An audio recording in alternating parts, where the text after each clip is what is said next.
से। सर आपसे सवाल है कि जो मौजूदा हालात है हमारे पॉलिटिकल जो मुल्क के अंदर इंस्टेबिलिटी है, उसके बाद मुआशी जो मसाइल का शिकार हैं हम, तो खुदा न खास्ता अगर इंडिया हम पर हमला कर देता है तो हम तैयार बैठे हैं इंडिया के हमले को फेस करने के लिए? देखें जी, ये हालात तो इस वक्त जो मुआशी हालात हैं वो तो बहुत ख़तरनाक हैं, लेकिन मुझे उम्मीद है कि इंशाल्लाह अल्लाह के फजल से अगर इंडिया हमला करता है, जैसा कि हामिद मीर साहब ने हमें बताया है या जनरल साहब हमें बता रहे हैं, ऐसे हमारे हालात नहीं हैं। मुझे ये श्योर है कि किसी सूरत इंडिया पाकिस्तान पे हमला नहीं जैसे कर हम सकता। कहते हैं जी वो 65 वाला जज्बा, वो लोगों के अंदर वो जज्बा आप देख रहे हैं इस वक्त हमारी कौम के अंदर इंडिया के खिलाफ वो जज्बा है। सारे इस वक्त इंडिया के खिलाफ, ये इंडिया का लफ्ज़ अगर हम ना यूज़ करें, पाकिस्तानी कौम जो है इस वक्त जिस तरीके से, अब ये देखें ना, इमरान खान के साथ अब इस वक्त उठ खड़ी हुई है कौम, 2/3 मेजॉरिटी वो क्लियर कट लेके जा रहा है। अगर वो 2/3 मेजॉरिटी ले जाता है तो फिर तो वो ये कौम का जज्बा ही है ना। ये किसी एक जो है ना पॉलिसियों के खिलाफ ही कौम उठी हुई है ना। अब जो हमारी पॉलिसियां, जो नेगेटिव पॉलिसियां जो हमने अडॉप्ट की हैं, जिसका हम रिजल्ट भुगत रहे हैं, उसके खिलाफ कौम निकली हुई है। और उनका जज्बा आप देख लें क्या पोजीशन है। ये कितनी मरतबा इमरान खान को गिरफ्तार करने के लिए गए हैं, वो गिरफ्तार हुआ, पब्लिक ने जाने दी है, वहां पे जाके कुर्बानी देनी शुरू कर दी। अगर मुल्क के लिए पब्लिक को उठाएंगे तो पब्लिक में बहुत जबरदस्त इस वक्त जो है ना वो पाया जा रहा है, अपनी कौम की हिफाजत के लिए, अपने मुल्क की हिफाजत के लिए लड़ मरेंगे हम। ऐसी बात नहीं है, ये ऐसा जो इंप्रेशन दिया जा रहा है। अगर हमारी फौज ने बोल दिया हमारे हथियार इस काबिल नहीं है तो फिर क्या होगा? फौज जो है ना वो सारी फौज ऐसी नहीं है, लेकिन वो कुछ लोगों से कहलवाया जा रहा है कि ये इनको पब्लिक को जो थोड़ा सा ना डैमेज किया जाए, इनका मोरल डाउन किया जाए, इनको एहसास दिलवाया जाए, इंडियन बालादस्ती जो है ना उसकी बर्तरी को जो है ना वो उसके अंडर इन्फ्लुएंस ये आए। लेकिन मेरा ये ख्याल है कि कौम इन गिदड़ बबकियों में नहीं आएगी किसी सूरत भी। ये अभी रिसेंटली थोड़े दिनों का वाकया, ये कारगिल कौन सी दूर की बात है, इंडिया ने एक्सेप्ट किया, उनके साफियों ने एक्सेप्ट किया कि वो शहर से पकड़ लिया था। अब देखें ना जोग्राफिया ये दूर देख लें, इंडिया कोई इतना out of the way strong मुल्क भी नहीं है, लेकिन ये है कि उनकी जो ना पब्लिक वो जिस तरीके से हमारे मुल्क में इस वक्त इंतजार फैला हुआ है, वहां पे वो ऐसी बात नहीं है। वो यूनाइट है, वो भरपूर तरीके से यूनाइट है और वो एक्सेप्ट भी करते हैं एक दूसरे को। हमारी तो ये अब सियासतदानों ने हमारा बेड़ा गर्क किया हुआ है। सहाफी बरादरी जो अगर पैसे लेके, लोग लफाफा लेके खबरें चला रहे हैं और वो बना के दे रहे हैं कि जी मैंने आपको जो है ना वो प्रॉपर उसका रिजल्ट देना है। अब ये इमरान खान की एबिलिटी आप इसको कंसिडर करें कि उसने कौम को शऊर दिया, वो आदमी देने वाला हो, उसने कौम को शऊर दिया, कौम निकल आई। कौम ये फील कर रही है कि कौम के साथ आज तक 70 सालों में हुआ गया है, वो रिजल्ट आपके सामने है। वो चाहे आर्मी के खिलाफ है, चाहे वो सियासतदानों के खिलाफ है। अब देख लेना ये 14 जमातें क्या कर रही हैं। शऊर से आप समझ नहीं रहे कि मुल्क कमजोर हुआ है हमारा? सारे जितने भी तरक्की याफ्ता मुल्क है ना वो इन दौरों में से गुजरे हैं। अगर आप इस दौर में से ना गुजरेंगे, नहीं आपको पता चलेगा कि क्या हालात है। ये बिल्कुल इसमें कोई शक नहीं कि कमजोर अदारे कमजोर हो रहे हैं। इंडिविजुअली हम जब एक एक करके सबको रगड़ा लगाया जा सकता है, अगर ये सारे इकट्ठे हो जाएं तो वो यूनिटी तो फिर स्ट्रेंथ बनती है ना जी। तो इसमें यह है कि अदारों को चाहिए कि अकल के नाखून लें, बैठें, मुल्क को ना तबाह कर दें अपने जाती मुफादात की खातर। अब यही देखें हुकूमतें लेने के लिए क्या कुछ हो रहा है, सियासतदान हमारे क्या कर रहे हैं, लेकिन अगर इनसे पॉजिटिव पूछा जाए तो रिजल्ट कुछ भी नहीं है। अच्छा, दूसरा जो उनका फार्मूला था कि कश्मीर वाले मसले को 20 साल के लिए फ्रीज कर दिया जाए, ये आप समझते हैं ये बेहतर है कि अगर हम एक दफ़ा कश्मीर को एक साइड पे रखे, इंडिया के साथ अपने ताल्लुकात को बेहतर बनाए, ये आप समझते हैं कि इसमें कुछ हो सकता है मुल्क बेहतरी? इसमें मेरी रिक्वेस्ट ये है, ये जो 2 कौमी नज़रिया हज़रत क़ायद-ए-आज़म साहब ने पेश किया था ना, वो बेसिक थ्योरी है। हमारा जो है ना उनके साथ रिलीजन और जो हमारे जो है ना वो नहीं मिलती।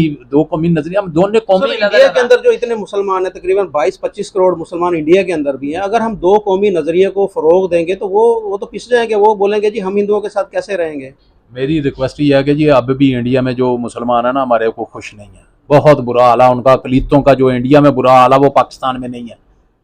पाकिस्तान में फिर भी लोग कुछ अच्छी जिंदगी गुजार रहे हैं, वहां पे तो बहुत बुरा हाल है मुसलमान। हम जब भी ये बात करते हैं तो आगे से इंडिया से रिस्पांस आता है, हमें इंडिया के मुसलमानों का रिस्पांस आता है। वो कहते हैं जी हम बहुत खुश हैं, आप हमारा नाम ना लिया करें। वो हमें कहते हैं कि जी आप हमारा नाम क्यों लेते हैं, तो वो हमें आगे से बुरा भला कहते हैं इस चीज़ में कि पाकिस्तानी जो हैं वो हमारा नाम क्यों लेते हैं, हम इंडिया में बहुत खुश हैं, आपको हमारी फिक्र करने की ज़रूरत नहीं है। वो ऐसे कहते हैं हमें। आप सहाफ़ी बरादरी से तल्लुक़ रखते हैं, आपको अभी तक आज़ादी का मफ़हूम अब पता चलना चाहिए। आपको पता होना चाहिए कि हम आज़ाद हैं, कितनी बड़ी नेमत है हमारे पास ये।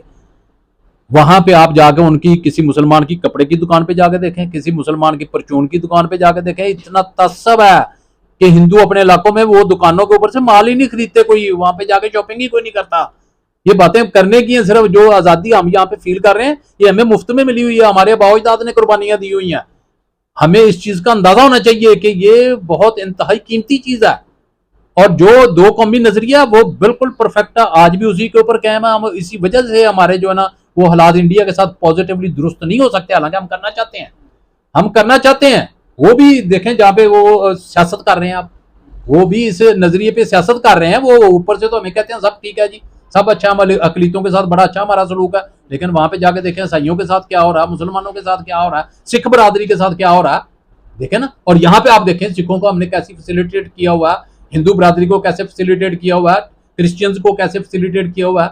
अकलीती बरादरी का जो कायदे से हमने फार्मूला दिया था ना वो जबरदस्त और अच्छा सर, फार्मूला। बड़ी अच्छी आपने बात की, लेकिन इस वक्त अगर हकायक पर जाएं तो जब पाकिस्तान मार्ज वजूद में आया था तो पाकिस्तान के अंदर तकरीबन 26% माइनॉरिटीज थी। जी अभी उनकी तादाद 1.5% रह गई है। जी तो अगर हम उनका इतना ख्याल कर रहे हैं, सबका, हिंदुओं का, क्रिश्चियन का, सिखों का, तो वो मुल्क छोड़ छोड़ के क्यों भाग रहे हैं? अभी मेरी रिसेंटली जो है एक उनके जो हिंदू पंडित हैं रहीम यार खान में महाराज, उनसे बात हुई। वो कह रहे हैं कि 2 माह के अंदर 50,000 हिंदू यहाँ से इंडिया शिफ्ट हो गए।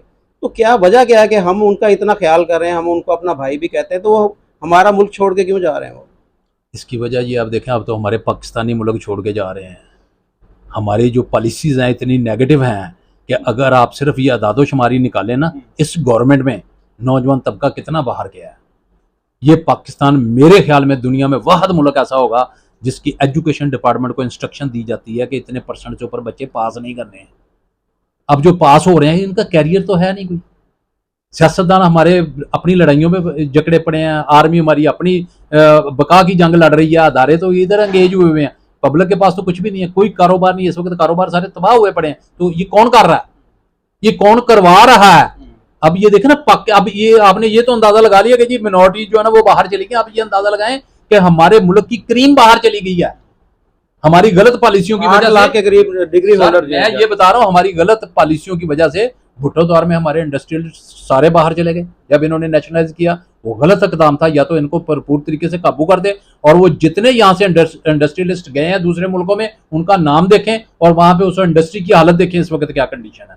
ये गलत पॉलिसियां जो हमसे करवाई जा रही हैं, ये इंटरनेशनल लेवल पे जो हमारी जोग्राफियाई तौर पे बदनामी का बायस बन रहा है और मुल्क को तबाह किया जा रहा है। ये वर्ल्ड बैंक IMF के शिकंजे में दिया जा रहा है बार बार हमें, और वो फिर हमसे पब्लिक का पॉलिसीज बनवा के और हुकूमत के खिलाफ पब्लिक को उछाल के, आर्मी के खिलाफ उछाल के, ये सारे जो प्रोपेगेंडा किया जा रहा है ये उसका साइड इफेक्ट है। सर, मुझे भी इसी चीज़ का दुख है कि मैं पाकिस्तानी हूँ। मैं भी चाहता हूँ कि जैसे पूरी दुनिया के अंदर सेकुलर मुल्क होते हैं कि हर जो मज़हब है उसे आज़ादी हो, मैं भी ये चाहता हूँ कि यहाँ का हिंदू इसे अपना मुल्क समझे, यहाँ का ईसाई इसे अपना मुल्क समझे, यहाँ का सिख जो है इसे अपना मुल्क समझे और यहाँ से छोड़ के ना जाए। वो यहाँ पर उसे मुकम्मल तहफ़्फ़ुज़ होना चाहिए। अगर मेरी तरफ से या माशरे के दूसरे लोगों की तरफ से उन्हें कोई शिकायत हैं तो स्टेट को चाहिए कि उनके मसाइल को हल किया जाए। जैसे कि रहीम यार खां साइड या डैर की घोट की साइड पे वहाँ पर फोर्स कन्वर्जन का जो मेन इशू है वो फोर्स कन्वर्जन है कि उनकी जो 10 से 12 साल की जो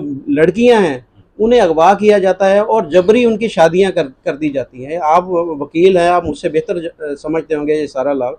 तो ये स्टेट की जिम्मेदारी बनती है ना कि अगर यहाँ पर उनको कोई तहफ़्फ़ुज़ी कोई प्रॉब्लम है हिंदुओं को, तो वो उनके मसाइल को वो यही सोच रहे हैं कि जी हमारी बच्चियाँ यहाँ पर गैर महफूज हैं, लिहाजा हमने यहाँ पर मुल्क को छोड़ के जाना। तो इसके ऊपर आप क्या कहते हैं, आपकी क्या राय है कि क्या होना चाहिए? मैं इसमें रिक्वेस्ट करूंगा, देखें ये बड़ा अहम पॉइंट आपने उठाया है। अब देखें ना, ये थोड़ी सी मिसाल आपको दे रहा हूँ, ये अफगानिस्तान की देख लें।